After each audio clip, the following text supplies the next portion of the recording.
बाद बच्चे का जो बर्थ वेट है वो पूछ रहा है यहाँ पर। फिर उसके बाद initiation of breast feeding within 1 hour, ये हम यस या नो करेंगे। उसके बाद क्या बच्चा हाई रिस्क है, न्यूबॉर्न है, तो हम यस या नो सिलेक्ट करेंगे। अगर हम यस करते हैं, यस करिएगा, तो हम बच्चे को जो है वो रेफर करेंगे। उसको हाई रिस्क कंडीशन क्या है इसको सिलेक्ट करेंगे और फिर हम बच्चे को रेफर करेंगे। ठीक है, उसके बाद लास्ट ऑप्शन आपको दिख रहा है केएमसी गिवन, तो उस पर हम यस या नो को क्लिक करेंगे। ठीक है, इसको सेव करिएगा।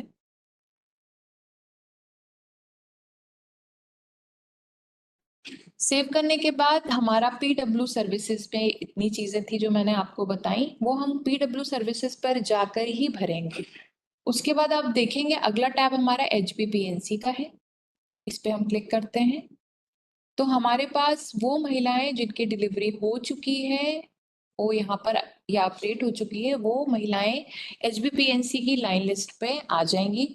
अब हम यहाँ पर उनका एचबीपीएनसी में फॉर्म किस तरीके का होगा वो मैं बताऊंगी आपको। हम एक महिला जिसकी अभी हमने डिलीवरी कराई है, हम उसी के एचबीपीएनसी फॉर्म पर गए हैं। ठीक है, अब आप यहाँ पर देखिएगा कि हमारे पास जो है ऊपर फर्स्ट बेबी ऑफ उसका जो भी महिला है उसका नाम है। फिर हम यहाँ पर सिलेक्ट करेंगे कि प्लेस ऑफ डिलीवरी, होम पर उसकी डिलीवरी हमारे हुई थी, इसलिए यहाँ पर ऑटो सेट है, होम अपने आप ही आ गया। हम उसकी विजिट नंबर को सिलेक्ट करेंगे कि एचबीपीएनसी की कौन सी उसकी विजिट है। उसके बाद हम डेट को सिलेक्ट करेंगे।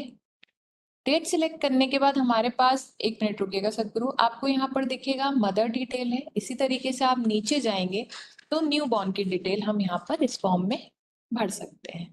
अब हम मदर डिटेल से स्टार्ट करते हैं इस फॉर्म को भरना। तो आप अगर मैटरनल डेथ हो गई है महिला की मान लीजिए, तो हम यहाँ पर पीएनसी के दौरान हमें पता चलता है, तो हम यहाँ मैटरनल डेथ को यस करेंगे तो उसका पूरा फॉर्म जो है वो क्लोज हो गया है ना। उसके बाद हम सिर्फ बच्चे की डिटेल भरेंगे। अब हम यहाँ पर मैटरनल डेथ को नो करते हैं। नो करने के बाद आप देखेंगे हम महिला की एचपी जो हीमोग्लोबिन है वो लेंगे, ब्लड प्रेशर लेंगे, उसका बॉडी टेम्परेचर जो है वो लेंगे मदर का। उसके बाद हम देखेंगे कि ब्रेस्ट जो है वो नॉर्मल है या नहीं है। पीवी की ब्लीडिंग को जो है वो चेक किया जाएगा, लोकिया को चेक किया जाएगा। उसके बाद कोई टीयर या कुछ तो नहीं है, हम उसको चेक करेंगे। फिर हम देखेंगे यूरिनेशन में तो महिला को कोई दिक्कत नहीं आ रही है, या फिर एब्डोमेन में उसको पेन तो नहीं है। हम ये भी चेक करेंगे कि महिला को कहीं वो पूरी बॉडी में स्वेलिंग तो नहीं है, या बॉडी में कहीं पर भी किसी एक एरिया में। फिर हम यहाँ पर नंबर ऑफ आईएफए टैबलेट, क्योंकि हमें महिला को 6 महीने तक डिलीवरी के दिया जाता है, और कैल्शियम की टैबलेट को सिलेक्ट करेंगे। हाई रिस्क महिला जो है, ऊपर जो भी इन्वेस्टिगेशन हमने लिखे को सिलेक्ट किया होगा उस आधार पे अपने आप ही सिलेक्ट हो गया है, और नीचे जो कारण है वो भी आपको एक बॉक्स में दिखाई दे रहे हैं। फिर हमें यहाँ पर, क्योंकि महिला हाई रिस्क है तो इसलिए वो पूछ रहा है क्या कोई ट्रीटमेंट दिया है या नहीं दिया है, यस या नो सिलेक्ट करेंगे। और क्या हम महिला को हाई रिस्क होने की वजह से रेफर कर रहे हैं, तो यस या नो सिलेक्ट करेंगे। अब आप नीचे देखेंगे कि हमें माँ की डिटेल भरी है हमने, क्योंकि हम जब एक विजिट पे जा रहे हैं तब हम माँ को भी देखेंगे और हम बच्चे को भी देखेंगे। तो हम यहाँ पर जो है बच्चे की डिटेल लेते हैं कि बच्चा जीवित है, या फिर उसकी डेथ हो गई है, या फिर बच्चा जो है वो ट्रांसफर हो गया है। हो सकता है वो मदर के साथ कहीं बाहर चला गया हो, जिसकी वजह से ट्रांसफर्ड का ऑप्शन हम सिलेक्ट कर सकते हैं। अभी हम अलाइव बच्चे को पे रेडियो बटन को क्लिक करेंगे, वेट लेंगे यहाँ पर हम। उसके बाद हम टेम्परेचर यहाँ पर डालेंगे, फ़ारेनहाइट में डालेंगे, सेल्सियस अपने आप आ जाएगा यहाँ पर। उसके बाद रेस्पिरेटरी रेट जो है वो हम यहाँ पर डालेंगे। उसके बाद जो है चेस्ट इन ड्राइंग को हम यस या नो सिलेक्ट करेंगे, जॉन्डिस है या नहीं उसको सिलेक्ट करेंगे। उसके बाद कंडीशन ऑफ अम्बिलिकल कॉर्ड का ड्रॉप डाउन दिखाइएगा सदगुरु, ड्राई है, वेट है, इस तरीके से आपको यहाँ पर ऑप्शंस मिलेंगे। ठीक है, एक के लिए उसके बाद उसको उसका भी यूरिनेशन में कोई इशू है, मोशन में अगर बच्चे को कोई इशू है, या फिर डायरिया है, या फिर वॉमिटिंग हो रही है, ठीक है, इस तरीके से हम जो है पूरी डिटेल यहाँ पर, सीजर्स हैं, उसकी एक्टिविटी कैसी है बच्चे की, तो वो ब्रेस्ट फीडिंग अच्छे से कर पा रहा है या नहीं कर पा रहा है, उस आधार पे अगर बच्चा हाई रिस्क है तो अपने आप ही नीचे हाई रिस्क सिलेक्ट हो गया है, और हाई रिस्क के रीजन भी जो है वो एक बॉक्स में अपने आप ही सिलेक्ट होकर आ गए हैं। उसके बाद हम बेबी को रेफर कर रहे हैं या नहीं, यस या नो पर क्लिक करके HBPNC के फॉर्म को हम सेव करेंगे। सेव कर दीजिए।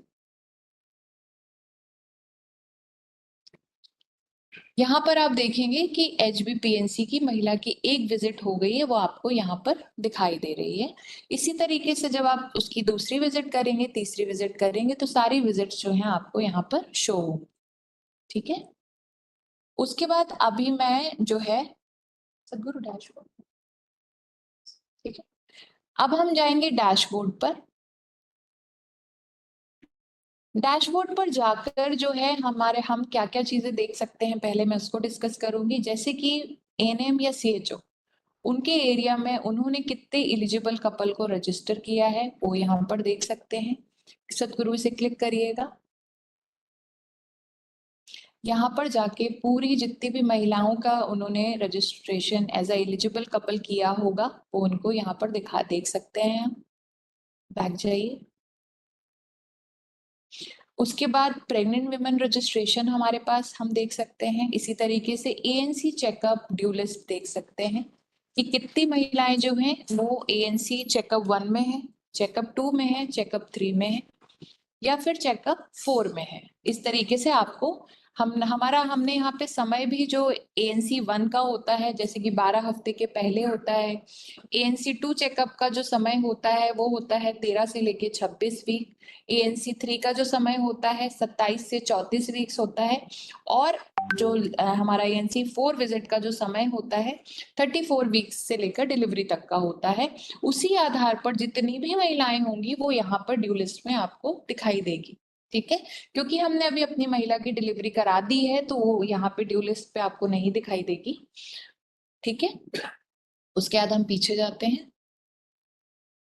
फिर उसके बाद हाई रिस्क प्रेगनेंसी जितनी भी ANM के पास होंगी वो दिखाई देंगी यहाँ पर जाकर लाइन लिस्ट में। इसी तरीके से हम अबॉर्शन भी देख सकते हैं, अगर उनके पास कोई महिला अबॉर्शन किसी का हुआ होगा और उन्होंने डिटेल डाली होगी। मैटरनल डेथ देख सकते हैं हम यहाँ पर। डिलीवरी जितनों की भी अपडेट हुई है वो यहाँ पर आएंगी। और फिर हमारा आएगा समग्र स्टेटस। समग्र स्टेटस में हम ये सारी चीजें देख सकते हैं कि कोई महिला हमारे पास आई, उसका हमने समग्र डाला, और उसका समग्र जो है हस्बैंड से मैप ना होने की वजह से आगे हम उसका रजिस्ट्रेशन नहीं कर पाए। तो हो सकता है वो महिलाएं अपना जो समग्र ID है उसको सुधार करके हमारे पास वापस आए, तो यहाँ पर हमको दिखाई दे सकता है कि वो महिला पहले भी हमारे पास आई थी। ठीक है, यहाँ पर अब हम फिर से होम बटन पर क्लिक करेंगे, होम पेज पे जाएंगे। यहाँ पर हमारे पास सर्च बटन भी है। सर्च बटन को क्लिक करने के बाद आप देखेंगे कि जितनी भी महिलाएं हमारे पास हैं उसको हम यहाँ पर ऊपर जो है नाम MPID या समग्र ID से सर्च कर सकते हैं, और सीधे उस महिला की जो है हम डेटा की एंट्री भी कर सकते हैं। ठीक है, इस तरीके से जो हमारा सर्च का बटन है वो काम करेगा। वापस आ जाइए होम पेज पे। अब हमारा आखिरी जो टैब है वो है VHSND का। यहाँ पे जाके ANM जो है वो अपना सबसे नीचे अगर आप देखेंगे तो एक क्रिएट VHND सेशन, इसको क्लिक करेंगे।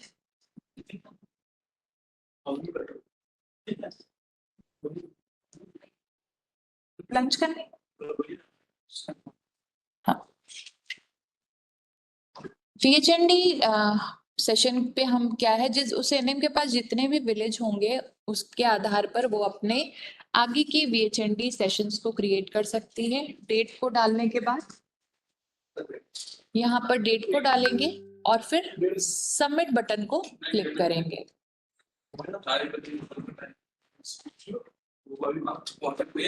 रुकिए,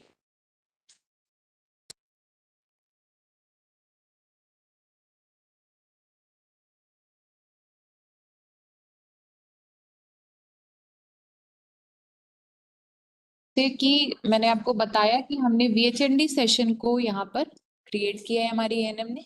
आप देखेंगे उसके जो भी अपकमिंग VHND सेशन है इस एक के बाद एक यहाँ पर दिखाई देने लगेंगे।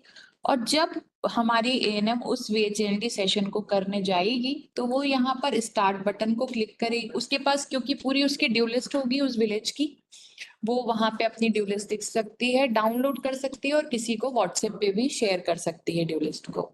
ठीक है, इस तरीके से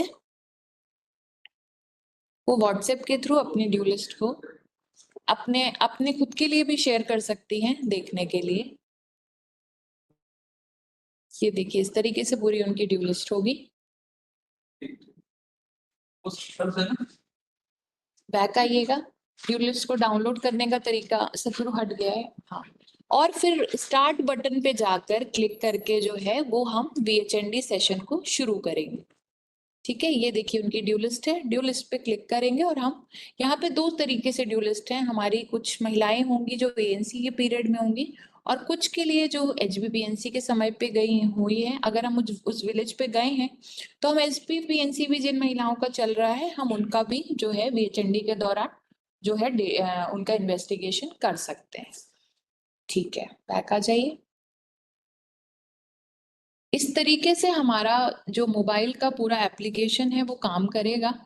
अब हम जो है आपको आगे जाकर वेब पोर्टल हमारा किस तरीके से अनमोल का काम करता है वो आपको बताएंगे। ठीक है, अब बुला लेती हूँ विजय। मैंने बोला था